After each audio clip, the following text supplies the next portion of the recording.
Lucifer, what brings you here?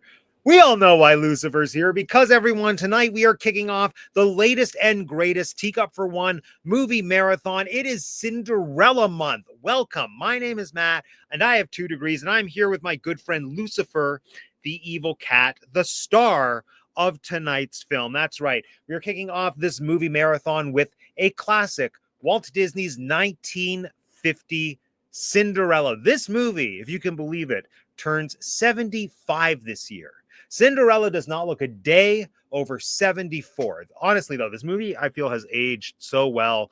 But Cinderella is just I think it's a really great story that I've come to appreciate a lot more as I've gotten older. Yeah, and I'm really excited to dive into it. This marathon is kind of full circle because when I first started the channel, the first videos that I did, it was like a series on Cinderella films. And so it's really fun now, like 5 years in, only 5,000 subscribers in. So like more of you hit subscribe. But yeah, 5 years in to just be revisiting these movies, but not alone, with some friends, some dearly beloved friends to talk about these wonderful films. So yeah, this is something that we've done on the channel a few times, looking at various adaptations of the same story. It's something that I've tried to kind of program into these movie marathons roughly once a year, but last year we did Shakespeare instead. But prior to that, like we've done Wizard of Oz, we've done Peter Pan, Alice in Wonderland, but Cinderella is kind of, in some ways, the gold standard. I think the movies that we have lined up, there's not a weak link. They're all such good adaptations. And I honestly think it's because Cinderella is such a good story. It's so simple, but it's so universal. I think when you dive sort of into the origins of the original fairy tale, it is, I believe, one of, if not, well, I don't think it's the oldest fairy tale, but it might be. And what's really cool is that there are versions of Cinderella pretty well embedded into every culture's folklore. So here we go. And yet all the movies that we're going to be watching are American adaptations. But like, yeah, that's the world we live in now. Anyway, that said, let's bring in our first guest for this evening. Oh, wait, first we're going to look, who do we have in the chat? We've got the cats, Sabrina and Eliza.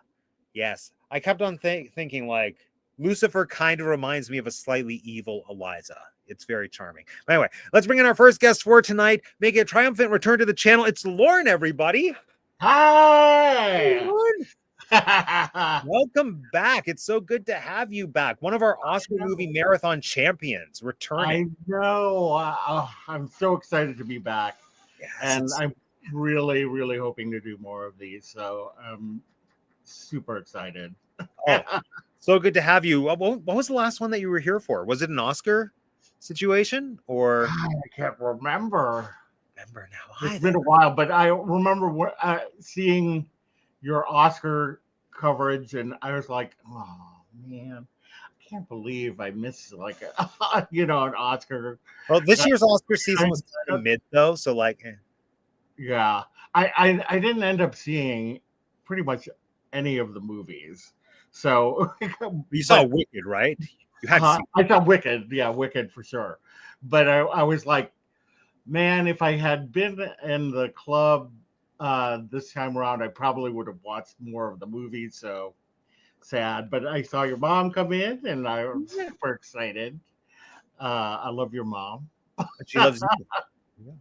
Well, hi, Martha. I'm sure she'll say hi in a second. She loves Cinderella. There we go. Yeah. So yeah, what have you been up to, Lauren? Well, there's been some sad news that my cousin, who I did my channel with, Castles, Capes, and Clones, passed away suddenly, like just totally surprised us.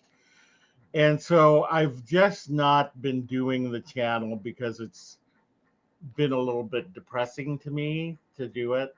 So I've kind of been doing like a different project where it's not a YouTube channel, although I think that I'm going to expand to YouTube. Nice. But I've been doing it mostly on like Instagram, TikTok, Threads, Blue Sky, and Lemonade. So I don't know. I have a presence on all of those. But it's basically, I have a gigantic toy collection, and I'm a toy collector, like action figures, even like things like Strawberry Shortcake and My Little Pony, those kind of things. And so I've just been um, kind of highlighting those in a social media account, and um, just I've been really enjoying doing that. So yeah, Nice. so that's what I've been up to. Yeah, yeah. I follow you on I think all the platforms. If not, I will after this. But yeah, I love it. I think it suits the short form content really well. Do you have any Yeah, Cinderella toys? That's the question. yeah, yeah. I'm gonna have to find some now. Yeah, exactly, exactly. I have some Funkos, but that's pretty much Yeah, oh and yeah. Lucifer. I know. I have Lucifer. I have Lucifer and some others. I know I have her in her scullery maid outfit and Nice. all that. So yeah. Classic, classic. Love it. All Yep. right. Well, we're just going to wait on our next guest for this evening. But in the meantime, let's start talking about this movie. So, Lauren, I'll Okay. open it up to you. Do you remember your first introduction to the 1950 Cinderella? I mean, it was definitely when I was younger, and back in those days, this was before VHS. Hmm. You know, uh, they would re-release the movies in the theaters. So I know I saw it in the theater, but I can't remember. Sometime in the 1970s, Mhm. it's got to be, but I can't remember exactly when. But I remember that I just loved the movie, and I thought Cinderella is actually one of my favorite Disney princess films. It's definitely my favorite of the classics. Mhm. Um, Although I love all the classic films, but Cinderella, I just think is such a great movie. Like this movie, that this is part of the reason why I wanted to do this series is because I just love this movie so much. So I'm so excited to actually talk about it. Agreed. Yeah. Every time I rewatch this film, I realize I forget how good it is. Like, Hmm. yeah, I think there's a quality to it, like just from a filmmaking and an animation perspective that in some ways I don't think has been matched since this Yeah. film. And like there's yeah, it's incredible. It's so good. But yeah, all the classics have something to offer. Hmm. But it's also interesting because like in advance of the new Snow White movie, I rewatched 1937 Snow White fairly recently. So jumping from that to this and just seeing like technically the progress that they made over the course of like what only 13 years Oh yeah. is amazing. Where like there was barely any synchronization between like the humans talking in Snow White to this. Like, granted, they are off. Like, I realized on this rewatch, their mouths are off screen for a lot of the time when they're speaking, but it's done so seamlessly and cleverly that I guess, yeah, when you actually do need to have some kind of synchronization happening, presumably they were able to put more time into those moments and then just make everything else work. But oh, it's so good. It's so good. Like, Yeah. speaking of so good, we have our next guest. It's Jeanette, everybody. Hello. Jeanette, Oh welcome to the call. my God. Hey, Lauren. Hi. Good to see you. Good seeing you too. Oh, it's been too long. Yes. Yeah. And of course, good to see you, Matt. Always good. Always a pleasure. Always a pleasure. So, Jeanette, welcome. Oh, I forgot to do an opening question. Okay, who is your favorite animal in this movie? We'll start with Lauren. Oh, okay. Oh, my favorite animal in this movie is Lucifer. Good. That's Yeah. right. I love that character so much. Jeanette. The correct answer is Lucifer, but my favorite growing up was Gus Gus. So, He's a classic. He's a yes. classic. Hmm. Yeah. That was a big joke in the family because we all tried to carry more than we could and do a Gus Gus, so that was a thing. And happy birthday. Happy birthday. Yes. My mom would say that a lot. Yeah. Yeah. Yeah. Adorable.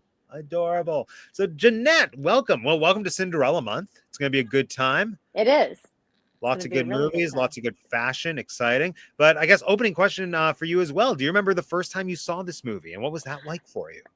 So that's the thing. I'm like, do any of us remember the first time we saw? I don't know. I'm like, this is like, it's been around forever. So it's like, no, I don't remember the first time, but it was impactful.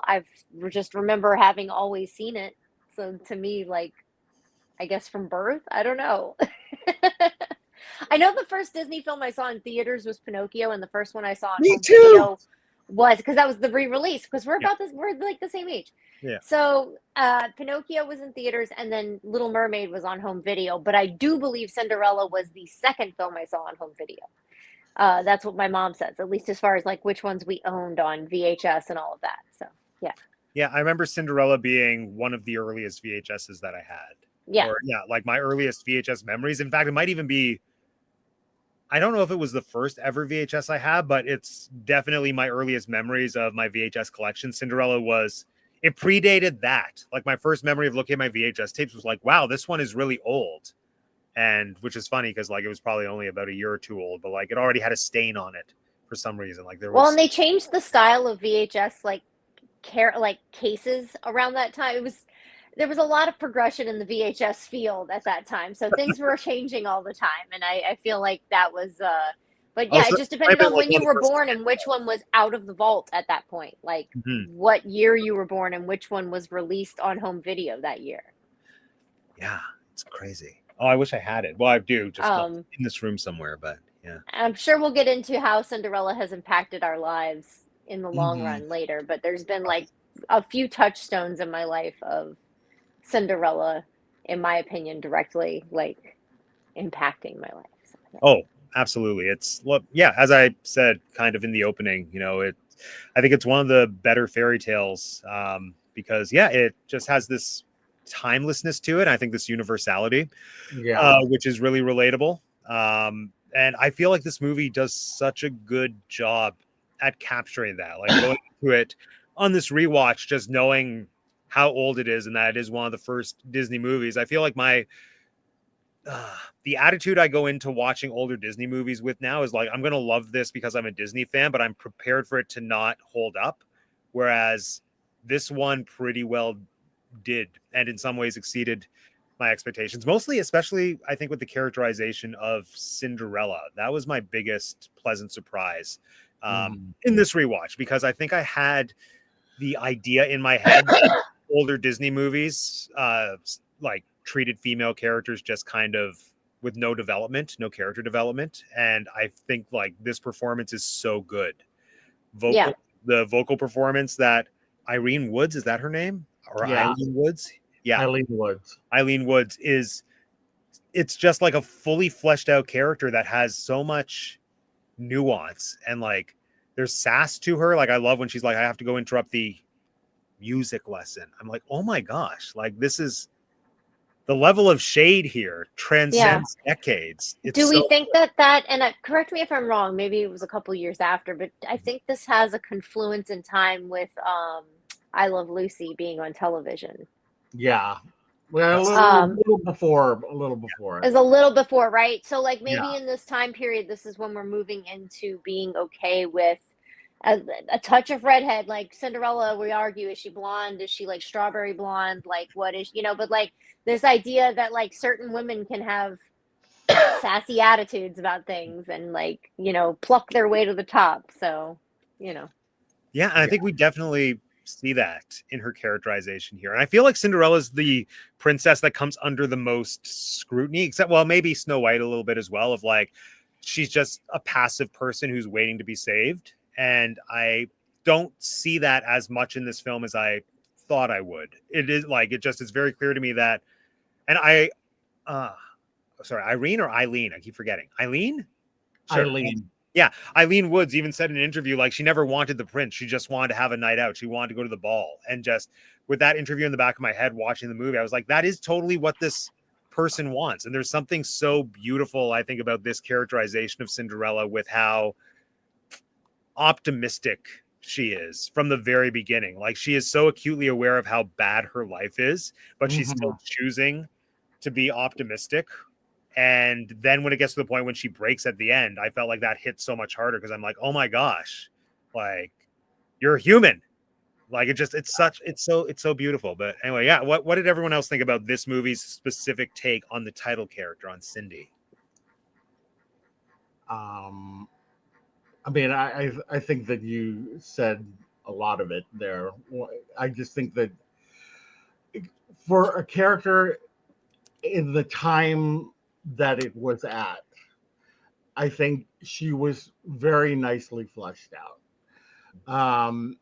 And just a very appealing princess. Like, I love Snow White, but she's not as relatable. And even Sleeping Beauty, Aurora, I should say, um, she had a kind of air of, I don't know, there was something that was a little bit one dimensional about her. They're Um, more fairy tale like. They're more just like this like Yeah. yeah, archetype or this very like almost not ethereal but like aloof character in their own yeah. world. And I felt that you really felt for this character, and just like um just the way, and I think it's just like some of the other characters really kind of made it, you know, made it even more so that you would side with her. Like Lady Tremaine, who is my favorite character. I love that character so Yes. much, but she just really made her life a living hell, and in the most cruel way.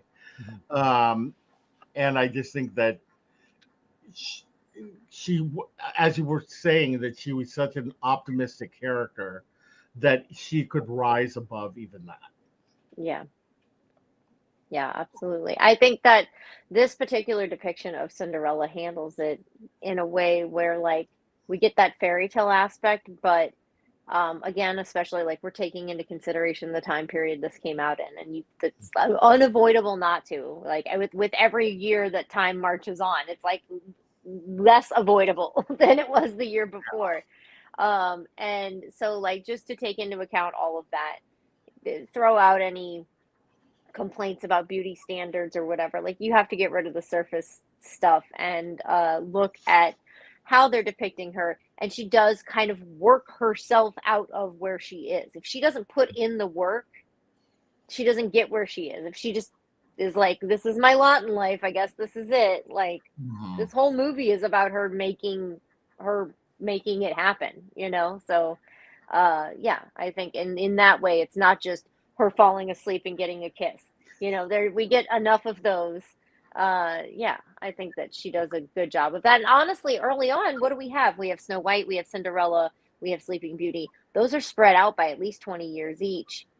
And Mhm. then we don't really get like who else is in there until we get like I mean, sure, Elwyn or whatever in Black Cauldron, but like until we Yeah. get to Little Mermaid, like who else do we really have? Am I missing somebody? Like we don't get a ton of Yeah. them. I know they So took a like step away, definitely. the representation is two lovesick narcoleptics and then this chick who like works herself to the top. So Yeah. Yeah. I think this is a good one. Yeah. No, I think she, and it's also so crazy to me to think that she came before Sleeping Beauty, or at least I'm like almost Mm-hmm. if she did. Mm-hmm. Yeah, because Yeah. it just feels like Sleeping Aurora Beauty's is. like 60s, 70s, Yeah, that 60s sounds for right. sure. Okay. Yeah. Sleeping Beauty was 59. 59. Oh, so like almost a full 10 years after this. And like it's Yeah. just crazy how Aurora feels like a big step back from. Mhm. So granted, like the character development for the others, like for the fairies, is incredible. And Aurora, just that princess is kind of useless to begin with. But still, I love her, but like she's useless. But like Cinderella, so good. So good. So Mhm. yeah, let's start kind of at the beginning. One of the things that really struck me right off the top. Well, first off, I love classic Disney animation introductions. Like, give me a book that opens, and Yeah. Yes. I'm happy. Plus, like the chorus, it's so beautiful hearing classic Disney choral music and just thinking like, oh, this is why parade music sounds the way it does now. So that was fun. But like, just what struck me was seeing all the names in the opening credits that now I know who a lot of those people are, and it just crazy to think like this is a movie that brought together people like Ward Kimball and like Mary Blair, especially like the Mary Yeah. Blair of this whole film Oh yeah. so well. And like this is Yeah. also I watched it on like a 4K television for the first time ever, and like the Mary Blair stuff just popped so beautifully. Like, I loved it. But yeah, how did everyone feel just about the visuals in this film, the animation quality? Oh, I mean, I love the animation. I love the fact that they had these characters who, or at least Cinderella and Lady Tremaine and Prince Charming, were all pretty straightforward human characters. And then you had this gorgeous Mary Blair layouts, and how that juxtaposes against it. Like you would not think that the two styles would work together, but they work so well. Like that flat layout that she does. And one of the things that I remember the most is when the carriage is going through the town. If you look at it, it looks like it's completely flat, but it just works in the context of this film. Just gorgeous, I think. Yeah. I think that, well, everybody will talk about the dress scene. I mean, that's, it's animation history. But aside from the things that we know, right? We know that this was revolutionary. I think also revolutionary was the idea that for the animals, they brought in animals to look at, like that this was a progression and a continuing of Disney to do that in their history. And it pays off because like, I feel like as far as like, again, these very early princesses, they have forest friends, sure, but like the forest friends and the animals don't talk in Snow White and in Sleeping Beauty, right? Like they're just animals. Yeah, but in right. this one, they have words, or at least like in Lucifer's case, which is interesting, right? We ask ourselves this all the time. Why does Pluto talk or why does Goofy talk and Pluto doesn't? Yeah, Why does Gus and the mice talk and why does Lucifer not talk? Yeah, Like, none of the other animals talk. what's going on with that? We don't know. But like you also have like correct me if I'm wrong, but Lady and the Tramp is around this time. I think it Right? was like So 10 years later. Or no, was it the 50s? I don't know actually. I feel like it was the early 50s. I could be wrong. But like we're getting more into the animal, the thing that we know Disney for later on, which is talking animals, right? Like that becomes the shtick. And there's not really any of that in Snow White. There's not really any of that. Well, there's a cricket in Pinocchio. Yeah. But like the whale doesn't talk, Right. but the cricket does. So like why we get into these things of why do certain animals talk about, because it pushes the story forward and it's good for the story. So like in this movie, the animation of the animals is what I like, one of the things I really noticed. But also obviously the backgrounds, it's beautiful. The design of the costumes, if we want to talk about like costume design in a movie, I think that like somehow, even though Cinderella's dress and the stepsisters' dresses are very much the same dresses, it's the choices of colors, like these tacky chartreuses and fuchsias. Instead, Cinderella's in like baby pinks and whites and silvers and blues. Like this is, the choices that we make. So the fashion is, even the men in this movie, I feel like the fashion is a little bit better than what we see in some of the other films. I do like the guys in Sleeping Beauty, but Sleeping Beauty is so Mary Blair. It's like so stylized that Right. that's what you get, but like in this one, it is a little varied. Yeah, I think that's one of the things that's really cool with this movie is at least like the human storyline is so grounded in realism in a way that I feel we don't see in almost any other Disney animated film. Because like outside of the fairy godmother and the talking animals, like there's not that much that's magical or whimsical about this world. Like it's just a castle. Yeah. Town. Oh, it's very bleak otherwise. They live in a chateau. It's just bullies in a castle. Exactly. Child abuse. It's like, how old is she? This is how we always do in the Disney princesses, right? Like at some point you have to stop and go, wait, how old is this young lady supposed to be? Like how old? I know Ariel is 16. I know Snow White is like 15. 14. Right? I think. 13. Right? Early teen. Like I'm like, how old is like how old is this girl? And like, why? How long before this is enslavement, child abuse? Like, where do we draw the line? I don't know. Right. Because at some point, it's enslavement. If you're over Oh, yeah. 18 in today's world, it goes from child abuse to enslavement very quickly. So, All right. No, and I mean, it is funny to think, but also I think that's such a key thing in Cinderella films is that question and whether it's addressed at all. And if it is, how it's addressed. And that's sort of an issue that I yeah. have previously held with other Cinderella movies that we'll get to in coming weeks. Yeah, in this one, it doesn't. I don't know, I think just because of how Cinderella's attitude is portrayed, it never feels as bad as it potentially could. It definitely just feels like she's somebody who is Well, yeah, of her own choice. Like, yeah. Because if you let her have feelings about it, that quickly becomes a horror film, and you get like Pearl, like it's something like you just get someone who's very upset about their station in life and is going to do other things about it if they don't do this about it, I guess. Is Pearl like really dark Cinderella? Is that what Pearl is? I mean, you could read it many different ways, but sure.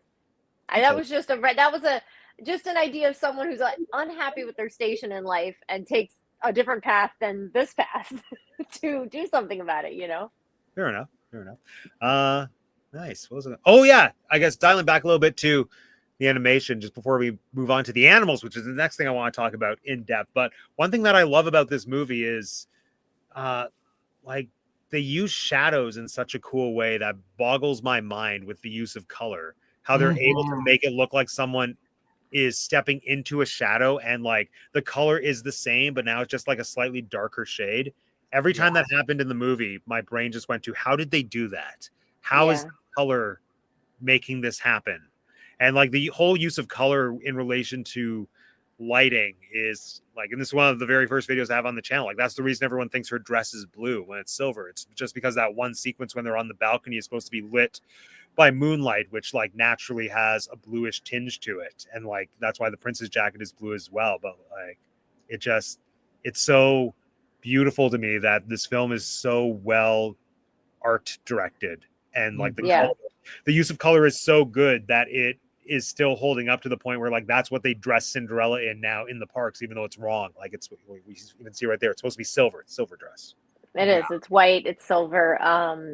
I feel like this is specifically on the dress. I feel like the impact of that alone is kind of says everything. Like it's both are true, and nobody cares. We're happy with we're happy with the iconography we have. Talking about the dress scene, the transformation of the dress, it's to me so amazing that they were able to create something like that without any use of computer or anything like that. It was all done by hand.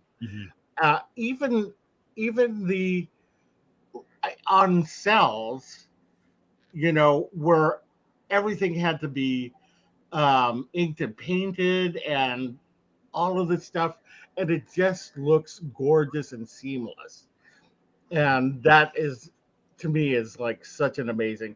To me, like I watch that moment every time, and it's just so magical. It is like that's the only way you can describe it. It's magical. I will say, Matt, you're right to point out the shadows, because not only shadows, but then like they have like the sunrise scene. She's waking up, like that's coming in. And I know Pinocchio was before this and they kind of did that in there, but the scene of Lady Tremaine coming in and out of the shadow, like that's a big deal. The bubbles. Yeah. I feel like if we're saying that Nemo didn't happen until 2005 from 1950, right? So like whatever that is, like to depict water in that way at this time period, I feel like is a valid thing. Again, Dumbo was before this, and we had the pink elephant scene, but this was just that touch more refined. Well, yeah, it's like the bubble scene specifically. Again, I had to take a moment where I had to take myself out of the movie and realize, like, the images that I'm seeing of her reflected in the bubble my brain is processing it as her wearing the same colors that she's wearing like in real life, even though if I were to like put it onto a computer and like analyze what specific colors I'm looking at, it's like pinks and greens, and but it feels so natural. But Disney bubble scenes are so influential to me. Like that color palette that they play with in Bubble World, these weird like pink, like trippy black trimmed things. It's just so cool. And I'm asking you because I don't know. Has there ever been a Cinderella musical on stage that is not the other one, but this one, like the Disney Cinderella? No. Maybe like in a theme park, but I don't even think in a theme park. I would die. Imagine a Broadway production of that bubble scene. Oh yeah. If you kept fairly true to like the feels and the looks of it. So yeah, I feel like I don't know that animation of things like that, and also they were getting bold. That's artistic. That's a little weird. It's a little artsy, and I feel like they're playing around with that. They're getting into that in this, and you can tell that we're moving into a time period where there are going to be like, you know, in culture there's like beatniks and like questioning of, you know, we're starting counterculture, and there's this, we're okay with modern art coming into our traditional stories and things like that. So yeah, like the whole bubble sequence feels very much in that realm. Like there's an experimental quality to it, just also paired with the fact that they're like layering her voice over her own voice, and the fact that we're taking the sound mixing in that scene is like the way everything comes so together, good. the sound and the visuals, and the fact that really no plot is being progressed. It's sort of just the movie is allowing itself, and this movie does this a lot, where like it just breathes in certain moments as opposed to pushing the plot forward. It's a true musical. They take time to have a musical number, like the bubble scene, the mice scene, like there's a little bit moving the story forward. Like we're getting to see her work, so we feel bad for her, right? The mice, we're getting to see them do the thing that they would like. You know, like what are we're really getting out of this? But like it's freaking gorgeous. It's so gorgeous. And I think, that's the thing that struck me with this movie, is that it's not afraid to take time in a way that I don't think a movie ever would now. And I loved how like the first 10 to 15 minutes, it's really just very much like, here's a slice of life. Here's the day to day, but it's flawlessly introducing us to like every character for the most part in the most organic way possible, and incorporating like animal world with human world. Because the thing that's cool about this movie is that, well, there's a lot of stuff that's cool about it, but one of the things is that it's basically like two movies. There's the Cinderella plot, but then there's the animals, and like the animals are kind of, I would put money on the animals probably having more screen time overall than the humans in this film. That's what I wonder. It's equal at least. Because and I think it's also because like Cinderella, there's not a ton to the story, so they definitely had to flesh it out in some way. And I also feel like humans, and Lauren, you probably know more about this than me, animation history wise, but I know they talk about how in Snow White, like the humans were the hardest things to animate, and I'm guessing that might have still been the case in 1950, which is why I'm guessing they fleshed out so much to have animal characters carry like the bulk of the screen time. Yeah, I think so. I mean, back when they did Snow White, they did a lot of what they call rotoscoping, which is basically taking the live action film and kind of animating over that. And they did a little bit of that on Cinderella as well, but I think that they also perfected the animation. Like Cinderella, I know had a lot of rotoscoping to her, but it looks much more refined than Snow White. But then you have characters like Anastasia and Drizella and the fairy godmother, and more importantly, Lady Tremaine. I mean, if we are talking about animation, we have to talk about the performances. And the performances are amazing, especially amongst the characters that weren't specifically Cinderella.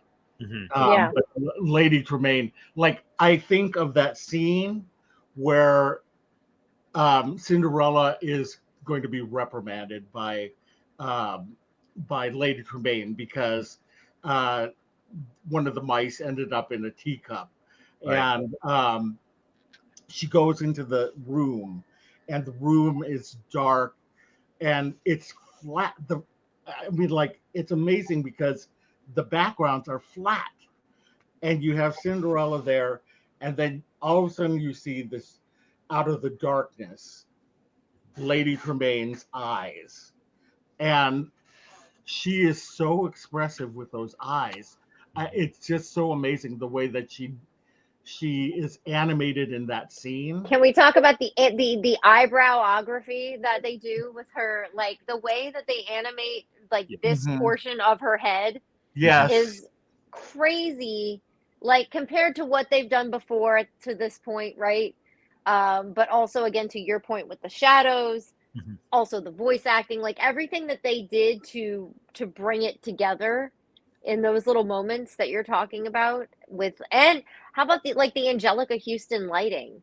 Like every Mhm. time that she's like really serious, it's like the light is like right Right. here. Yeah. That's It's why so. Angelica was cast forever after. Fun fact, because they connected the Mhm. dots. So there it is. But yeah, just it's so good. Well, we're kind of talking about Lady Tremaine. Let's give some flowers to Eleanor Audrey. Oddly. Audley. Uh, My gosh, Eleanor Oddly, yeah. she is incredible. So for anyone watching who may not know, so she wasn't just Lady Tremaine. She's like the golden trio of Disney. I don't even want to say villains because Madame Leota's not really a villain, but yeah, she's Madame Yeah. Leota, Lady Tremaine, and Maleficent. Maleficent. Like it's Yeah. just the voice. And the fact that those three characters are so different in certain ways. Like they all kind of fit in the same category, but like she's so subdued and she's so subtle in this film compared to going almost full camp as Maleficent and then Mhm. kind of Madame Leota sort of sitting halfway in between. But I think her performance is the thing that just always sucks me into this movie. Like you could watch the movie with your eyes closed and it would still have the same power for her specifically because there's just so Yeah. much. Yeah, when she did Maleficent, it was very like the way that she did her was very almost cartoony. Mhm. Like, It's very like drag. It's like a yeah, drag yeah, villain. very like a, yeah, Yeah. exactly. Whereas with Lady Tremaine, she is just She's an a old pure villain. bee. She's an old bee. Yeah, yeah, exactly. She's a queen bee. She's a mean girl. She's a classic mean girl. Uh, And I think she captures such, I think, a crucial quality for that character, which I'm wondering if she had anything to go off of, because I feel like there weren't really any other Cinderella adaptations or mainstream ones or performances to work off of prior to this movie. But like I think like any good Cinderella adaptation, to my mind, kind of draws from the archetype that is set for the stepmother from this film, just as being someone who's very like withdrawn and calculating yeah. at the same time. Yeah, even like the ones that go a little campier, like Bernadette Peters, she still has her moments of being very like subtle in a way that is so hurtful. And I think so much Mhm. of that is born out of this performance. Like it's like crazy to me to think of creating an archetype as an actor Yeah. opposed to having something to draw from. And I feel like that's what she did. To that point, let's talk. I want to talk a little bit about the fact that like everybody knows now, it's like public knowledge that like all these fairy tales had a darker version Mhm. that Disney Mhm. had to Disneyfy Yeah. to turn into a movie, right? So the Cinderella though historically is one of the more gory, like truly kind of like nasty tales if you really get into it. And so do we think that a lot like how that needed to be handled for this to be done to it? Also, not to get too dark, but what was considered, child, mistreating your child at that time is not what we consider it now, right? Like there was a different line being drawn. Oh So yeah. like to convey that darkness and to convey that like violence and like really this missing element of this story, do we think that's why Lady Tremaine's character needed to be Ooh. like this dark, calculating. Like people needed to have almost this Hitchcockian effect of like, ooh, yeah, like she's worse than she even really is. Really, what she's even doing. Interesting. Yeah. No, like, I mean, when I think of the darkness in this, or like in Cinderella, I think most of it is like the foot mutilation towards the end, which definitely comes from, I think in the story, it's the stepmother who's pushing that forward. So I almost feel like even though we don't get foot cutting, I think they definitely retain the qualities of like, this is somebody who would go that far. This is somebody whose priorities to like move up in society will like trump the well-being of everyone around them. So I feel like maybe there's a little bit of inspiration embedded into that. And it's also possible they might have been drawing a little bit from the Evil Queen, because I think there's similar vibes. Like Evil Queen and Snow White has a similar like dry, I'm doing nothing but I'm doing everything vibe to her as well. Mm-hmm. Yeah, but I also wonder how much of it is just to balance the stepsisters, because I think it makes sense for the stepsisters to be the kookier characters. And so, granted, I don't know who directed this. I feel like it said at the beginning. I know 3 directors. Yeah, I can't remember. I was just thinking about that because I was thinking how Eleanor Audley's performance really also was a product of the direction and what they wanted from the film. I gotta look it up because it's bugging me. Right here, Clyde Geronimi. Oh yeah, Clyde Geronimi, Wilfred Jackson, and Hamilton Lusk. I knew he was one of them. For some reason, Hamilton Lusk kept popping up in my head, but the other two I couldn't remember. Did they do anything else? Like those aren't names that are super familiar to me. Like Hamilton Lusk spent his time at the Disney Studios, so that's what I am looking at now, just to see what else he did. But 101 Dalmatians. He was the director of. So that makes sense. Lady and the Tramp, he was the director of. That was 55. Peter Pan, 53. Alice in Wonderland, 51. So yeah, he did some things.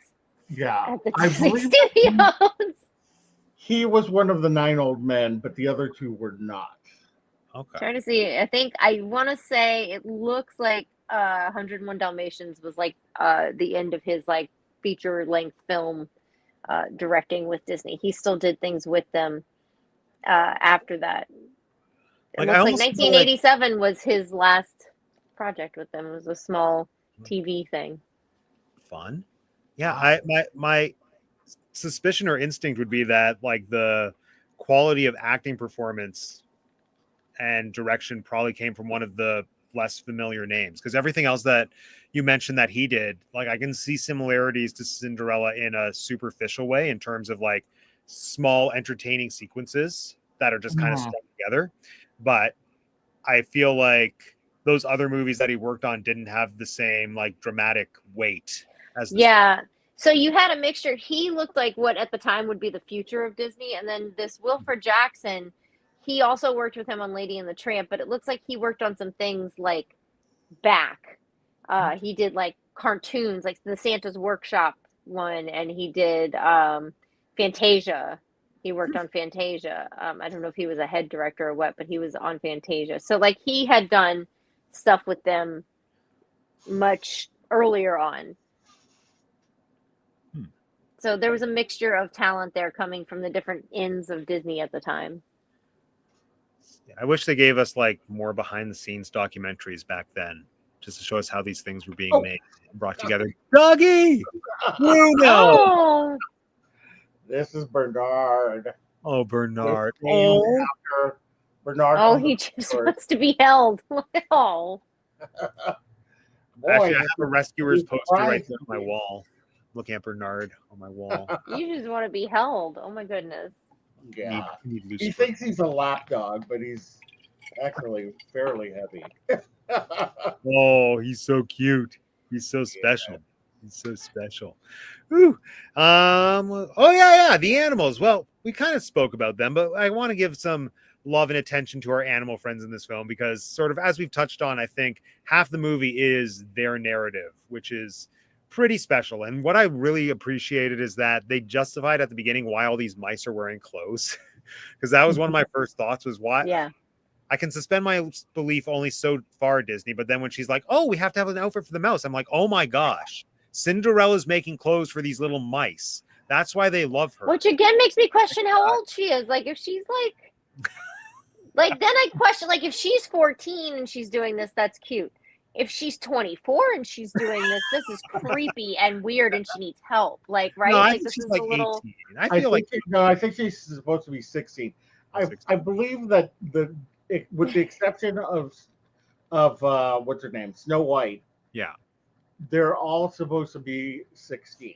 that's what I always kind of get to in the end is I find out they're somewhere between 14 and 16. So I give them the benefit of the doubt and try to let them all be 16. I think some of them are supposed to be older though. I feel like Tiana and Belle are closer to 18 or 19. I think I saw that somewhere. Could be. Yeah. But also makes sense. Yeah, she would be a little bit older.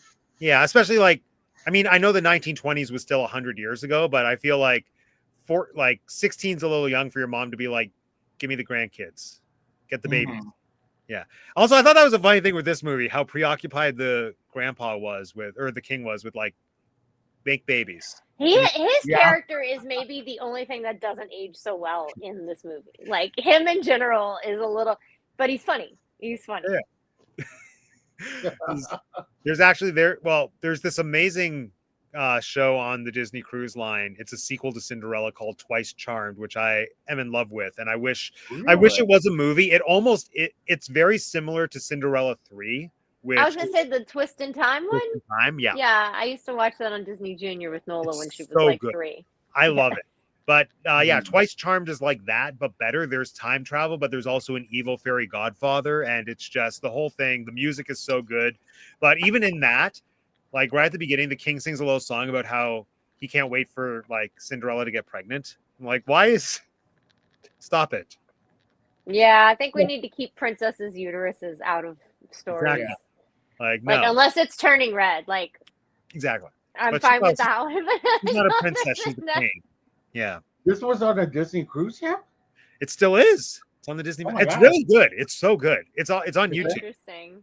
Everyone should go watch it. Well, and I mean, he doesn't literally sing a whole song. He has like one. No, verse. but he's alluding to her having a child. Yeah. Anytime there's a grown man singing about a young woman needing to have a child, it's just a little strange. Yeah. It's like, calm down, Grandpa, when she's ready. And also, your son doesn't seem to want to get married. So, like, why are you forcing this on to him? Yeah. Prince also, I forgot how like criminally underdeveloped that character is. All of the princes back then were just these poor men. Like the male characters, like people want to talk about like, oh, the princesses needed to get with the times and modernize. I'm like, the princesses are the strong characters in these movies. Except for Philip. Philip's a full character. Yeah, Philip. A little bit more than these, but not. I mean, like by how much? You know, he has to talk. That's why. Yeah, exactly. He's not. Oh my God. Yeah, no, you're right. It's just these princes crack me up anytime I watch these movies. I'm like, oh my God, can we just either make them not talk or give them some more? Like, they look like buffoons.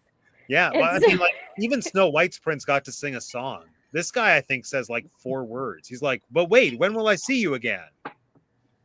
Oh, Cinderella? Yeah, no, Cinderella's prince hardly talks. Like Snow White's guy gets a song, but this one, he's useless. He sings part of So This Is Love. Oh, that's true. But like no one. He's voiced by Mike Douglas, who was a famous talk show host back in the day. And he did a lot of singing. So yeah. So with the I always found it interesting that the prince in this wasn't as big of a character as the king. Mm-hmm. I always found like the king has so much more, like he's more fleshed out. He's got exactly. I always thought that was really weird. Yeah, and I wonder again how much of it goes back to normal looking people potentially being harder to animate compared to more caricatured people. Like the king and the Grand Duke, and the stepsisters are very cartoony looking. Yeah. And so I think to my mind, it makes sense as to why more of the focus is on them. And like, again, going back to the Snow White stuff that I looked into before the new movie came out, for reasons I don't think anyone explained in the documentary I watched, like apparently the prince was the hardest person to animate. I don't know why. They said women were easier to animate than men. I think because to make a male, when you're animating and you're really good at animating women, unless you make them look very male, like give them a mustache or big bushy eyebrows or something, it might be harder for them to animate like what would be considered a conventionally attractive male. Because think about how many of those you really get in Disney animation. Right. You know, until we get later on, we get differences in people. Like, you know, John Smith and Eric look nothing alike. Right. So like that's, you know. And with Snow White, they really, that's why they turned to rotoscoping so much, is because if you think about it in terms of animation history or Disney history, Disney was doing rubber hose animation in 1928. 10 years later, full blown, you know, full feature animation. The first of its kind, and that's why it blew everybody away, was because nobody had ever seen anything like this before. So I can kind of understand some of these things. And I think that in terms of the prince, um, I think that he had pretty much no character in that film. So I think that it's harder to animate somebody that doesn't have any personality. That's a good point. Yeah. What are you working with there? There's no clay. There's Yeah. nothing. Yeah, exactly. With these stepsisters, we have a lot to go with. With Lady Tremaine, we're trying to tell the whole story through her freaking face, right? Like, Yeah. all this prince needs to do is look googly eyed because all we need him to do is love Cinderella and like only think about Cinderella. That's all we need. He is very much the Ken to the Barbie in this story here. Like, he does not exist if Cinderella doesn't exist in this story. Yeah. So, I mean, that's, you know, he has no point in this story if she doesn't exist and doesn't have a strife or a wish or a dream. I guess almost to that point, then how do we feel about her ending up with this nothing character? Like, do we think she just went with him because it was a better option to her abusive? So this is the thing. I think people come after these female characters for the wrong reasons. I think they're coming after the female characters, and it's really the story that's the problem. Like, if you're going to talk about what's problematic and like puts the wrong idea in little girls' heads, it's the point of the story, right? Like, she is just trying to get out of an abusive situation and like live, and then somehow it becomes about marrying a guy. Yeah. Which again, it's 1950, but how else do you get out of a bad situation as a woman?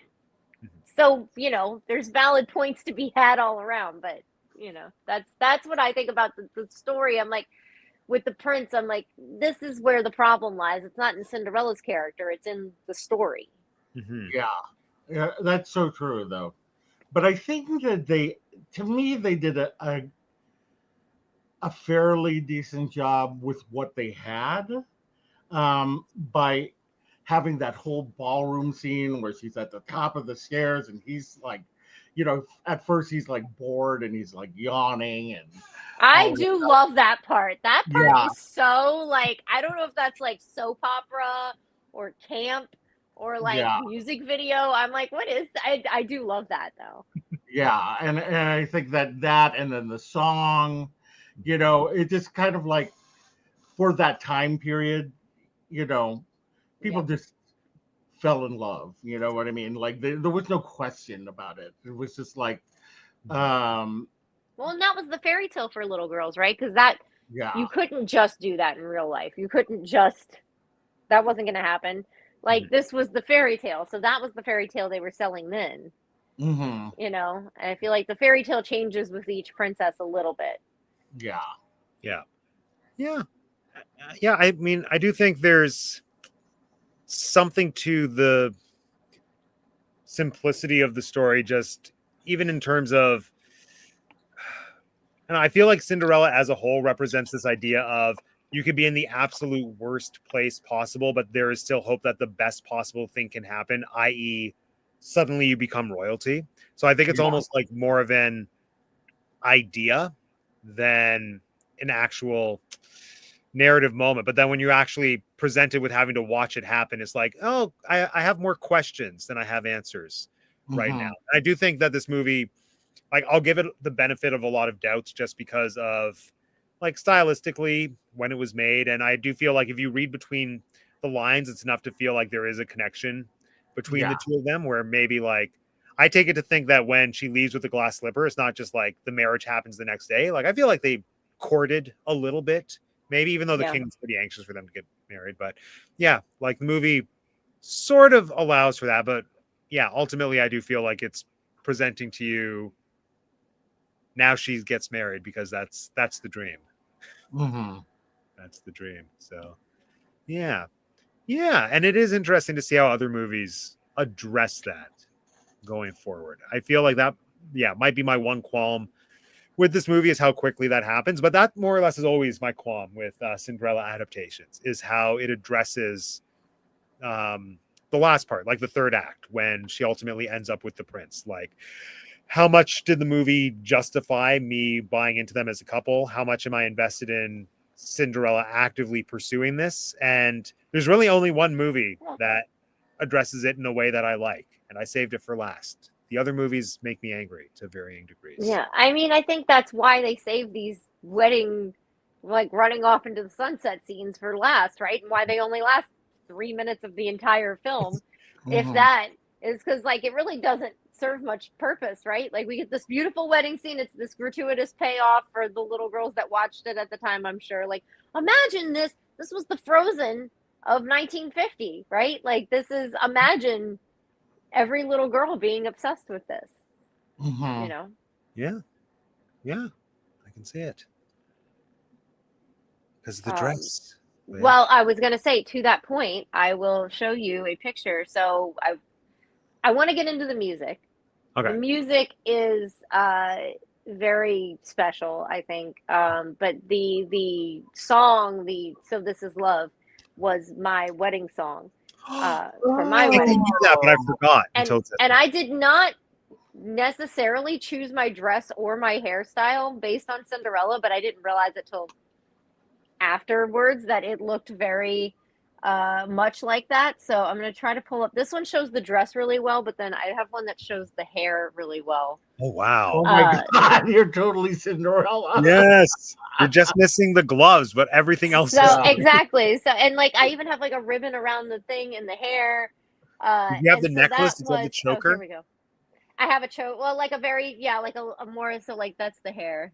Oh wow. It was more of a darker red at the time. But yeah, so like, I didn't realize how much of an influence it was, but I was like, this really, like, it was played a big role. And I like, it's obviously been like a subconscious love of mine for a long time, but I really, like, everything about this movie is like very warm to me, whereas like some of the older films are not as much, but this one's like very, like, the fairy godmother was a big deal to me at Disney World. Like, I literally saw the same fairy godmother at the Cinderella breakfast when I was a kid every year for like 4 or 5 years. And she was just the best. And I swear she remembered me. I don't know if she really did, but she did a great job making me believe that she did. So it was fine. But like, I just loved her so much. So a lot of deep feelings, but the music specifically brings a lot of that up for me. And that's why I chose that song at my wedding. But I don't know how y'all feel, like, what your favorite song is, why it's your favorite song. I do too. That is so cute. I agree. You were a gorgeous bride. Yeah. Favorite song? I think my experience with the music in this was kind of something that I find happens a lot of the time when I revisit classic Disney movies. I forget about the songs until they start, and then it just all comes flooding back of like, oh my gosh, I know all the words, and this is a classic. Like Cinderella was a big one for me on this rewatch, where I totally forgot it was a thing, but then turned into such a fun sequence. I mean, I think such an earworm. Bippity Boo is like the classic, the one that remains, but also I feel like maybe it's the least interesting song comparatively. Which one? Yeah, like Bippity Boppity Boo is just kind of nonsense. I really And I really love A Dream Is a Wish Your Heart Makes. Yeah. I think watching it in context, because obviously I know the song, but seeing it in the context of the movie made the lyrics land for me in a way that they hadn't before. Where that was just where I realized, like, this movie and this characterization of Cinderella is not ignoring how bad her life is, and it Yeah. is pushing for optimism in a way that I think has a lot of value, and I think in a way that could be criticized and has been criticized for older Disney movies, just to say like, oh, it's all sunshine and rainbows. It's like, well, no, she's saying no matter how your heart is grieving, if you keep on believing, a dream that yeah, will Yeah. come true. Like there's a beautiful that's sentiment to that. there's a lot of these Disney songs that if you actually say the words, like you Mhm. speak them, they're a lot deeper and or darker or heavier or whatever you want to call it than like what they sound like when you're singing them. Mhm. Mhm. And this is specifically that song is one of the ones that I always feel that way about. Yeah. Like it's a small world. If you sing it, Oh it's gosh. a world of laughter. It's a world of fears. I'm like, oh my Yeah. God. Like, yeah, it is. But like, I wasn't thinking about that whenever I was singing it and like Right? bopping along on the boat ride. There's no frightened children on that ride unless you're terrified of dolls. But like, There's it's just just, one moon and one golden sun, and a smile means friendship to everyone. Everyone. yeah, it's just, so like, if you, there's always this verse in all of these things where it's like, if you slow it down, you're like, yeah, no, there's some heft to the song Yeah, and what and I they're think that's saying. the sign of a really well written song. Like it's not Disney, but Tomorrow from Annie comes to mind for me. Like it's easy to just write it off as the obnoxious song that the annoying like redheaded orphan sings, but when you actually look at the lyrics, like that song is so sad and so beautiful and so Yeah. good. Like I'm in an Annie phase right now because one of our big theater companies is doing it this summer, so and I'm going to see it like at least once, and I'm big into Oh, Annie. I love Annie. Annie's actually one of my favorite musicals. Yeah, Annie's so good. Oh, the TV movie with Kathy Bates. It's a classic. It's so good. But yeah, what's everyone else's favorite song? Well, mine is So This Is Love.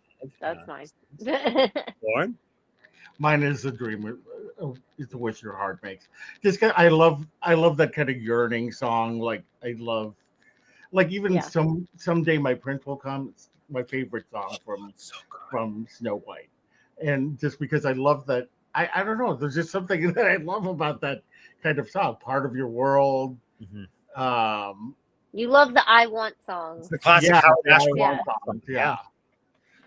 Yeah, and I mean Howard Ashman, I think, is the one that gave a name to it, but he like Yeah. identified that it had always been a thing, at least more so in Existing, Broadway. yeah. But it's cool to look back to like early Disney movies and to see that it was definitely there as well. For sure, right? Like oh, forget. So on to that point, what do you in not Snow White, Sleeping Beauty, not A Dream Is a Wish Your Heart Makes. Once Upon a Dream.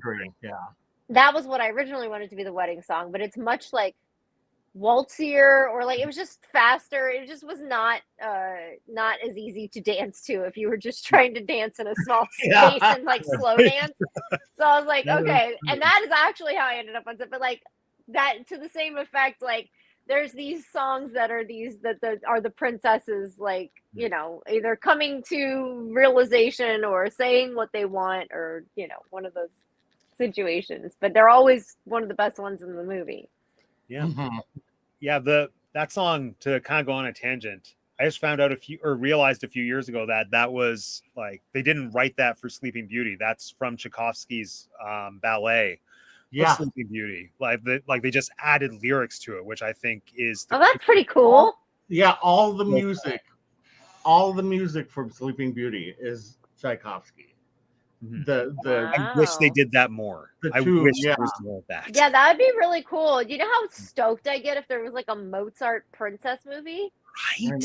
I'd freaking die. Oh my God. Like, kind of to that point when I saw Swan Lake at the National Ballet recently, and like I know that we have Swan Princess, but like still, I want Disney to do Swan Lake. Swan Lake is basically at this point, like Princess ain't Cinderella looking so good anymore. animals, Like it's been a while. Swan Princess does not look as good as it did just a few years ago. Nope. But like, That's it's not such a holding up good the fairy same. tale, though. It Like, it is. has such a good Yeah. villain. It has like, here's a well, they kind of have Princess and the Frog, which I think is Disney's Swan Lake in some ways. Is like, here's a girl who turns into an Yeah. animal. And then, yeah, actually, Princess and the Frog is Swan Lake. Facilier is very similar to Rothbart. Never mind, they did it. It's done. We'll never get our Swan Princess movie from Disney. Oh, did you? So this is kind of a rabbit hole. The people who made Swan Princess, it's like this huge franchise now, not in terms of money, but like there have been so many sequels. And if you go to their website, it looks like a website that was made in 1995, which is really entertaining. And they tried to get funding for a live action adaptation, and they did like a 2-minute short film, like as a pitch, and it's so bad. like the puffin and the turtle show up in it as really bad CGI'd, like cartoony. Oh no. I implore everyone to look it up after, because Swan Lake deserves a better adaptation. Give me my Swan Princess movie. Anyway, there we are. That rant's over. Let's now back a little bit and talk more about the dress and the transformation scene, which we've touched on, but I feel like it's one of the most important sequences in the movie, both in terms of Cinderella as a story, but also animation and Disney legacy. Like, that was Walt Disney's favorite piece of animation, which I think makes a ton of sense. And it's also cool just thinking about the transformation scene in other adaptations, which we'll see. And like, none of them, to my mind, hold up to this. Like, even the Lily James one, I remember when it first came out thinking, I'm not into this. Like, there's just something so beautiful and magical about it, but also the dress. Like, I'm not really a fashion person, but like, I can recognize this is one of the most like beautiful dresses that Disney has animated for. Yeah. Yeah. So how do we feel about the sequence, but also the dress specifically? I mean, I talked about it. This would be a scene that would be done in CGI today. And you look at, I mean, just the craftsmanship of that scene, of the animation, what had to go through that. Like, I mean, we're talking about like tiny dots and things like that had to be animated and look magical, and they succeeded beyond expectation, I think, because like I was every so often, like, I'll respond to something in the form of a GIF, and sometimes I'll use, like, I don't know what I'm responding to, but I'll use the Cinderella transformation scene, and I watch it, and just as a GIF, it looks amazing, Yeah. and to have it. I mean, can you imagine? I can't remember when I was younger watching it, like, I remember going to the movie and seeing it, but I, just to see, actually, no, I have seen this movie on the big screen when they played it at the El Capitan in Los Angeles, and it looks gorgeous. It just looks gorgeous, and there's just not another piece of Disney animation. I mean, there's very few. I shouldn't say not another, but there's very few pieces of Disney animation that convey that kind of magic to me. Yeah. Very few that hold up, for sure. Like, they look good at the time, and then like wait a few years and see if they still look that, like if that's still amazing or not. Mhm. As far as the fashion of the dress, I mean, none of these movies really get the dresses from their time periods, right? But like, this is in my opinion, not the best spot on or anything, but just the best like amalgamation of random periods put into a dress for like. Nobody's being very accurate back then about these things. So Mhm. I think this was the best combination of those things that we got. I think they just threw accuracy to the wind and were like, let's make a pretty dress. And it worked. And Yeah. even when I see her in the parks, like, there's just something magical about seeing Her dress is always the prettiest one, Yeah. no matter who your favorite princess is. Mhm. But like, I will never forget Nola's first time meeting Cinderella. That's another thing. Like, Cinderella was her first princess that she met. Like there's all these little touchstones throughout my life. But like the dress that Cinderella was wearing, I was staring. Like I was just it was the one at her restaurant at the castle restaurant, so it was like Yeah. her prestige costume or whatever. And it was stellar. And it was December, so she had on like the little like bolero or whatever she wears with it. And it was just absolutely stunning. And none of the other princesses' dresses are No. ever as pretty as Cinderella's dress. Yeah. Yeah, feel like this is the movie that almost set a standard for these types of characters having to have a really iconic, instantly identifiable dress that's kind of almost tied to like one specific color, because Snow White's dress to me is such an anomaly because of how complicated it is compared to all the other princesses. Like the other ones, it's just like here's a prom dress with a color, whereas Snow White is like sleeves, all the primary colors. There's so much that going one I on. feel like they were actually trying to be more historically accurate. Like they were doing like the cut sleeves, and they had the bodice and all. Yeah, the collar, exactly. Like there's no other collared princesses. Oh yeah, She's wearing a collar. Complicated, but And I think they also picked a great color for that dress that would pop against some of the like darker backgrounds that they use. Yeah. Like she just looked angelic. Yeah. You know. So great dress. yeah, I think that's one of the cool things, seeing how Cinderella movies approach the ball scene specifically, just to see what the dress is in contrast to. Like I think in this one it definitely pops just because of how, well, in some ways, like it's a much simpler color than the other dresses. I think that's why the eye's drawn to it, because it's basically like, yeah, it looks angelic because it's silver, and then it sort of has that color temperature change going for it. But yeah, like I think of the Lily James one, how I think she's the only one really wearing blue, which makes it pop. But what's really cool when we get to the last week, the Brandy Whitney Houston one, what's so interesting about that ball scene is basically everyone is wearing some type of blue, but somehow they picked a shade for her dress where it still pops and like stands out against everything else, which I think is a really cool choice. But that movie makes a lot of cool choices overall.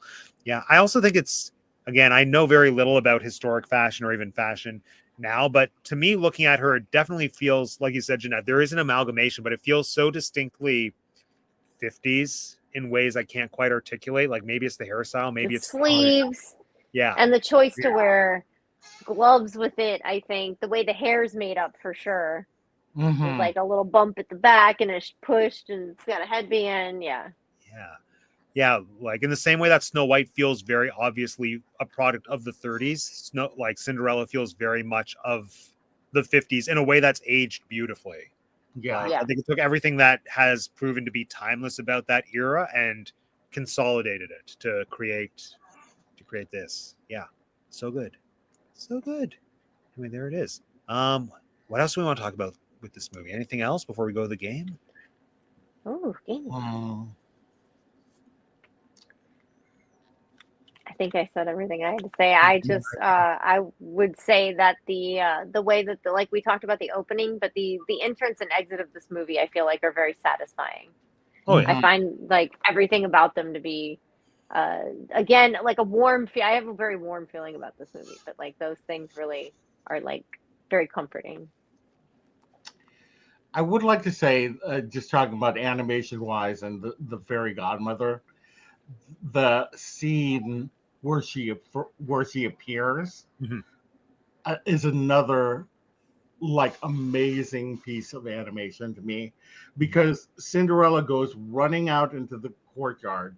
Yeah. She finds that bench and she starts crying on the bench, and all of a sudden the fairy godmother just appears like right there. I mean, the use of the flat, again, flat backgrounds worked so well for that, because he was able to appear underneath Cinderella, and make it look seamless. That was actually something I clocked when I was watching it. I was like, how did she appear there? It's just like the shadows, right? It's playing with those tones that are so faintly different every time they're painting a cell. Yeah. It's crazy.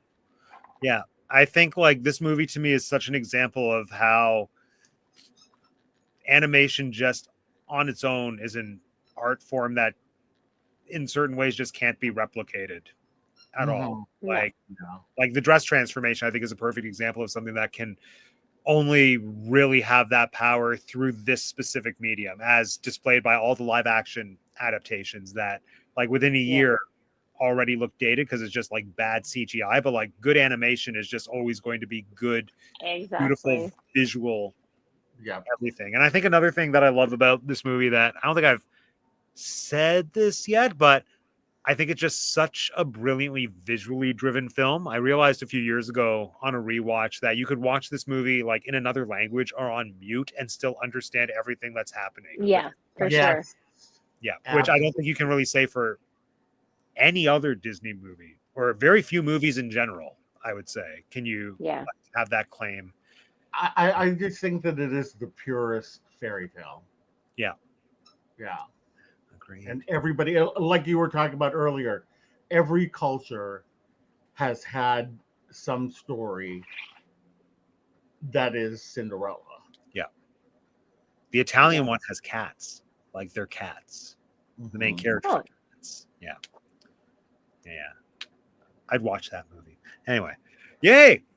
So excited to dive into the other Cinderella movies. But before then, quick game. So this is all Disney princess inspired, since Ooh. this is like the classic Disney princess film. I'm gonna open up my scoreboard.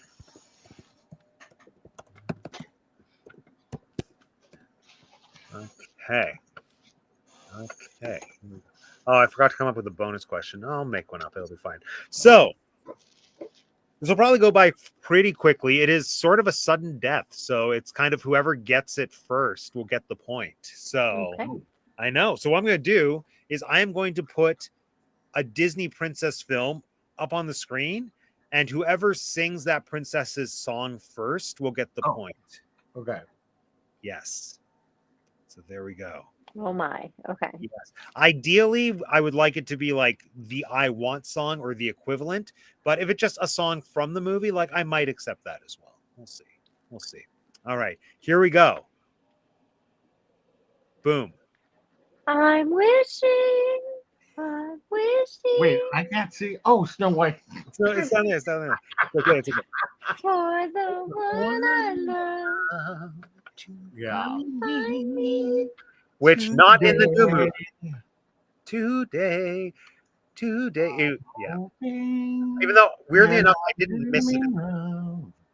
It's not in Waiting the new on one. Another Days. reason for me to not see it. No, everyone should see it. It's a good movie. I won't stand by the Rachel Zegler hate that the I know. world. I until I saw your thing, I was like, I had no interest in watching it because I heard that it was so bad from different reviewers that I like. But then I was like, okay, if Matt likes it, So did you see it? yeah. What? Did you see it? I haven't seen it yet. I probably won't see it until it's on Disney Plus. Dang. Just because. Still Yeah. watching. Because what's really grating me is like obviously it's not the best movie ever made. It's a Disney live action remake. Like they're never never could. But Nobody like wants these. for a Disney live action remake, it's pretty good. For a Snow White movie, it's pretty good. And just the fact that like the trolls have won with this, where they're just like we have The all trolls may have won, but the dwarves certainly didn't. Oh, the dwarves certainly did not. No. Whistle while you that song did make it. But yeah, no, I went into the Snow White remake being kind of sad that they cut I'm Wishing and cut Someday My Prince Will Come, but like the movie that they came up with is just very much its own thing and is an original musical basically that holds up in a way where I didn't miss it. I would still love to hear Rachel Zegler sing those songs, but Waiting on Wish pretty good. Pretty good. Are they washing dishes for 8 minutes in the new one? No. All right. Next. Boom. I know you. I walked with you once upon a dream. I know you. The dream in your eyes is so familiar. So good. I know It's true that visions are seldom all they seem. But if I know you, I know what to do. I do love that song. It like for what a terrible character Aurora is, it's such a good movie.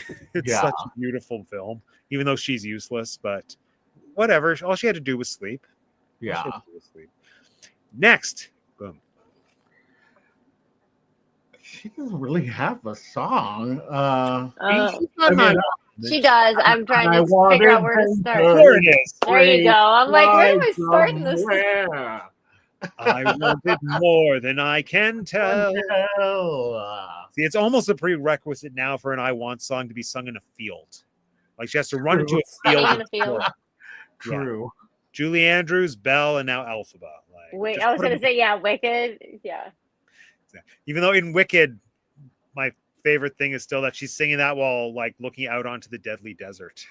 It's like so optimistic and yet death. Only Yeah. death. Okay, next. Look at this stuff. Isn't it neat? He's just Wouldn't so like- faster to it. My brain. Please. Wouldn't you think I'm the girl? The girl who had everything. Are we gonna get? Is Quasimodo a princess with an I Want song? Because I'll know that one right now. Yeah. Because it's Tom Hulse? Just I don't. I love Out There. I'm Out just there, obsessed. strolling in the sun. I love Hunchback. Morning. Yeah, that's I a great song. Yes. But Little Mermaid. I saw Jodie Benson perform in Gypsy this year, and it will stay with me forever. It was so good. She was so good. She sounds exactly the same. She does. Except for when she's Mama Rose. She doesn't sound like Ariel. It's very belty and very dark with a lot of crying and yelling. And I mean, Are you talking from Gypsy? From Gypsy, when I saw her in Gypsy. Yeah. She can still sound like Ariel, yeah. I didn't know she played Mama Rose in Gypsy. She did. It was in Rochester. It was for about 2.5, 3 weeks earlier this year, and I made the 6-hour drive to go see her. And I would do that. Yeah. And yeah, I mean, she's a legend. Not to admit to anything, but my phone might have accidentally been recording a voice memo that I forgot about for the whole performance. So, like, Lauren, if you want to hear Jodie Benson singing some Mama Rose, I can hook you up.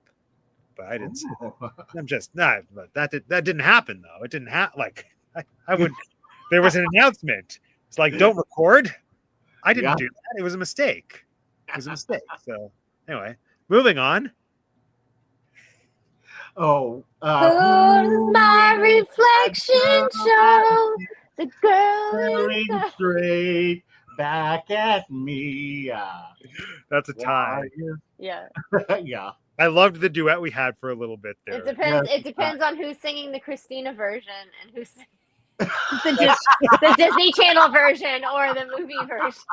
Exactly. My mom's. Oh yeah, I do have pictures. A picture with Jodie. Let me see if I can find it. The Christina Aguilera version used to play so much on Disney Channel. It was so aggravating. Oh, but see, that was when I didn't have Disney Channel because I'm not American. It was on all the time. Here I am with Jodie after Gypsy. Yeah. Oh, nice. Yes. Oh, I think I saw that picture. I think I saw it. You Yeah, posted that picture, right? For a few days, I wasn't shutting up about it on Instagram. I was like, I saw Jodie Benson play Mama Rose. And even though I didn't advertise that, my phone accidentally recorded the whole thing. In fact, I feel like I regret admitting that live on here. But whatever. If people come for me, it means they watch the stream. So I got the ad revenue. So hooray. Okay. I forgot to monetize this one. Oh, well, it doesn't matter. Next. And I'm almost there. For some reason, that's the only part of that. I was sitting in my head going, okay, what's Princess and the Frog again? And I'm almost there. Yeah. Almost there. Yeah, that's People right. around here think I'm crazy. But I don't care. Well, I love Anika Noni Rose. My gosh. So good. Yeah. So Mhm. good. All right. Next. Oh, line up. It's like I know the lyrics and I I can't can't sing think of it. the Why can't I lyrics. sing it? The one I know is and at Sweep the last floor I for see the hours. light, and it's There's like the fog has lifted. He's got one. All I know is sweep the floor for hours. That's what I got. And so I'll read a book or maybe Yeah. 2 or 3. Yeah. And It's then like a I know few all the more things she things. says, but I can't sing it.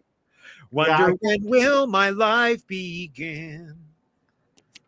Give that to Lauren or Jeanette. Both of you get a point. Why not? There we go. Next.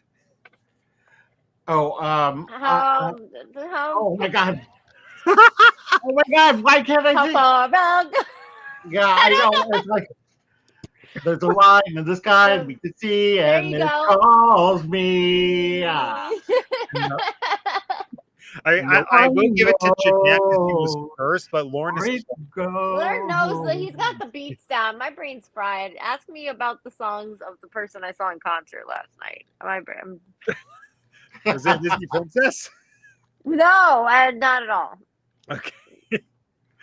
Next. See, I'm the person who in the Oh, shower Good.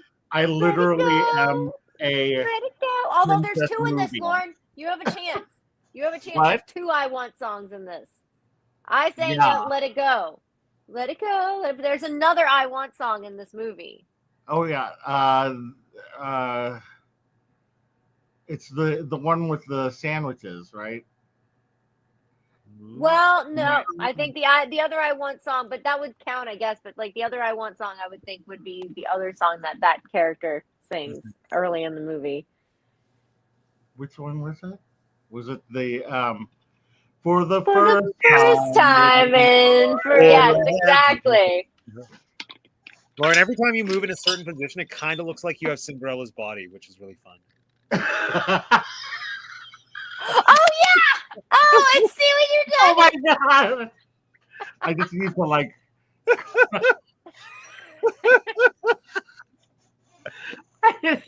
Oh, that's pretty funny. Oh my God, that's so funny. I thought for a second you meant that when he sat up, he looked like he had Cinderella's, and I was like, oh no, you're Well, talking that about too, the but yeah. Now that you're looking at her hand too, it's even better. Yeah. Oh, that's great. All right. Oh my God, I can't unsee it now. No, you can't. Oh my gosh. All right. Next. A whole new world. Unless you want to do the I was gonna say live is it action like the- movie, it's that Oh, Speechless. I forgot about that. No. I know it just doesn't fit in the movie. Doesn't fit at all. Well, you be sure Yeah, it it wouldn't be doesn't fit one at step all, but- ahead of the bread line. No, but I want Princess though. I want Leia Salonga. Oh, okay. I see what you mean. Princess. You know, I was princess. giving you Aladdin's "I Want" song. That's true. Is Yeah. that his I Want song though? I Um, feel like his I Want song is it was Proud of Your Boy. His would be more like the street rat. Yeah, You can. yeah. Buy That would that. be, yeah. Hey, But look yeah, you're right. where Jasmine's, I get. Jasmine's would. Does Jasmine sing that, or does Aladdin sing that? No, she only sings A Whole New World, I think. Yeah, And I then don't in know, the but- show, she has something. but I guess that's both of their "I Want" songs. Oh, in the stage show, it's called Beyond These Palace Walls. It's okay. It's okay. Nah. But that whole show is not good. So there we go. And finally, I don't think it's really an I Want song, but like, you think the only people who are people are the people who look and think like you. Wouldn't it be "Just Around the River Bend"? Ooh. Just around the river bend. Yeah, I look just, once more. Just around the river. actually, that is more the It's that's more more the I Want song. I think. Okay. I think we both get that. Yeah, you both got that. All right. So the point standings are Lauren has 9 and Jeanette has 6. How many points do we want to wager for the bonus round that I haven't come up with a question for yet? All in. I know who you should say. I think it would be a tricky one because I can't think of how to sing it. I know what the song's called. I don't even know what movie you're talking about. Yep. It's a more modern princess. 90s. Interesting. 90. I just think it would be a good one because I'm sitting here thinking of it and I still can't think of how to freaking sing the song. Okay. I'm trying to think. You know what? I'll just go ahead and wager all mine. Oh, okay. Here we go. Oh, I mean, I could be really mean, but I don't think either of you would. Well, maybe you would. Maybe you'd get this. Probably not, though. I'll try it. If you don't, I'll do a different one, an easier one. Okay. Oh no. We're like, I know Aida, but I can't remember any of the songs. Yeah. That's a shame. The songs are so good. That is a Disney one, though, yeah, for sure. Yeah, it's Disney's best princess in my mind. She's so good. She's so cool. That movie, or not a movie, that stage show, you get two princesses. Should be a movie. You kind of get like the classic Glinda Elphaba scenario of there's like two strong female leads that you're either one or the other. Are you an Aida or are you an Amneris? Are you into fashion or are you into liberating people to not be slaves? Like you're either one or the other, you know? Mm-hmm. Which, oh yeah, that is like Wicked, actually. Freakishly so. Anyway. Okay. Another Princess 90s. Hold on. No. In the 90s. Unless I think I know who you're talking about. Now well, historically, the girl in this movie is a princess. So yeah, sure. Let's go with it. There we go. Yeah. You da da da da da da da da la la la la la la la la.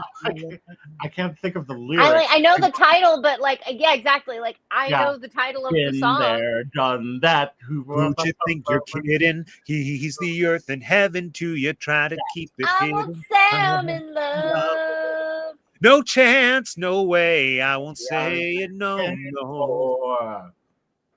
So good. Whoa. At least out loud, I won't say I'm in. Was that Andy McDowell? No, it's Susan Egan. Susan Egan. Our She Disney just looks queen. like Andy McDowell. Maybe, but the character looks like Andy McDowell. My one of my Disney princess hot takes is that to me, Susan Egan is more Belle than Paige O'Hara. That could just be because I'm a Broadway millennial. No, kid. that makes some sense. Yeah. But like, just even listening back, like I compare Belle on Broadway cast recording, which is Susan Egan, to Paige O'Hara from the movie. Like the songs just sound better when Susan sings them. You know, at Disneyland they had 90s night. She sang karaoke, right? Yeah, she went to the Golden Horseshoe and sang the song with everybody. I mean, like people were like, "What?" I adore her. She's an icon. She's also just so smart with how to market herself. Because I've even seen her in interviews say like she's said to the other Disney princess voice actors, like, you need to get in on Comic Cons because there's an entire subculture of people who like want to meet us and who appreciate this. And like, I feel like I think she's done such a good job at honoring the fandom surrounding it while still being very active in performing. Like she's produced the Disney Princess concert that they have going around. So like she is still actively doing work without falling into the trap of like, I did this thing 20 years ago. Let me charge you to sign like an autograph and that's it. Like, I think she's so good at it. This is like just such a thing that I find cool with the actors who are Disney princesses now. And I almost feel like it's become a part of the job is you kind of have to become an ambassador for Disney and for that character and what they represent. And for the most part, naturally, I think the people that they hired to do those jobs just kind of fell into that groove. But more so now when they're hiring new people, like Lee Carvalho, I think is a good example. Like it's just like they're picking the right people to Mm-hmm. yeah. What was the 90s one that you were talking about? That was it, Hercules. Hercules? Oh, I okay. couldn't think. I was like, I can sit here and think of the title of the song, and I couldn't think of the beat or the lyrics or I know. anything. Yeah, And I was like, so that'd be a funny. good one because I certainly like. I'm trying, and then as we all worked ourselves to it, I was like, oh yeah. Yeah. And apparently she, like, Megara actually is a princess. They don't mention it in the movie. And who knows if, like, canon to Disney's Hercules, she's still supposed to be a princess, but Greek mythology wise, yeah, princess. But you can dive She was into one that of the only next ones year. I owned a doll of. I had an Ariel doll and a Meg doll when I was a little girl. That was it. Those are Those were the two I wanted. reputable choices. Which I don't like Ariel at all now, so that's shocking. Well, She's such a brat. she She's kind a of little is. brat. She is. I was Look, thinking about that being the other being day. the mother of a 12-year-old now, let me just tell you how if this child acted like that at 16, I'd lose my ish too. So yeah. But she's 16 years old. She can make her own choices. Yeah, that 16-year-old better get emancipated real quick. She can leave her family for a guy from the people that want to destroy your entire world. Why not? Yeah. Ariel. No. What a mess. What a mess Ariel is. I Yeah. keep looking at myself. And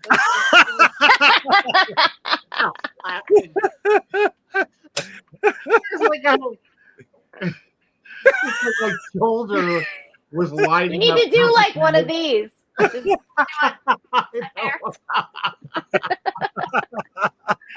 Oh my gosh. See, there's not a way, sadly, for me to like move Jeanette so that we could see more of it. But I think just like the suggestion. It's pretty funny. Anyway, there we go. First Cinderella show under our belt. Next week, I think, is Ever After, because let's get that out of the way. I don't like Ever After. Spoiler. Like Ever After? I love the Ever After, but I'm a Wrong big with you? Drew Barrymore fan. I'm prepared to revisit it. But when I rewatched it, like kind of comparatively recently, 5-ish years ago, when I started the channel and was reviewing Cinderella movies, then I was taken by how bad I thought it was. I was like, this feels very 90s in the worst way possible. Oh, okay. I feels can very- see. Yeah, in certain Bad. ways, like it goes against pretty well everything I stand for to call anything woke.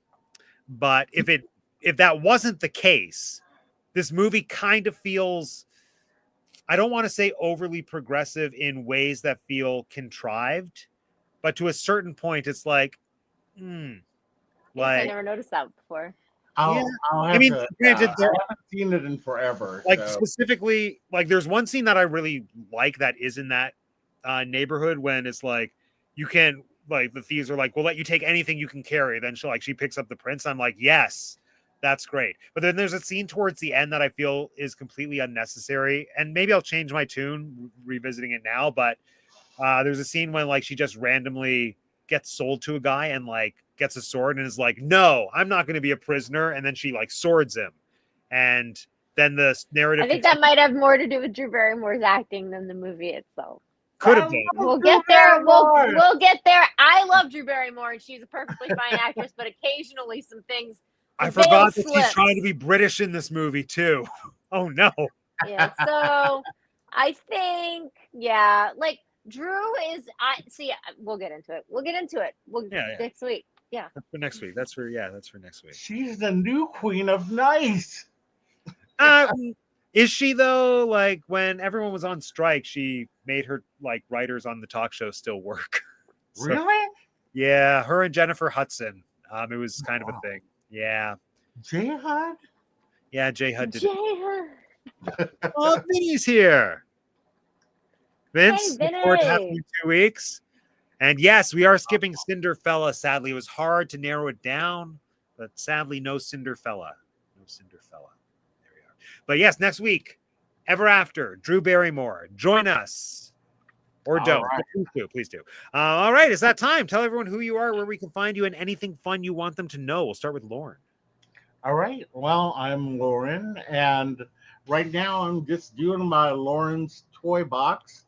You can find me at Lauren's Toy Box with no, just straight Lauren's Toy Box on pretty much anything. Instagram, Threads, Blue Sky,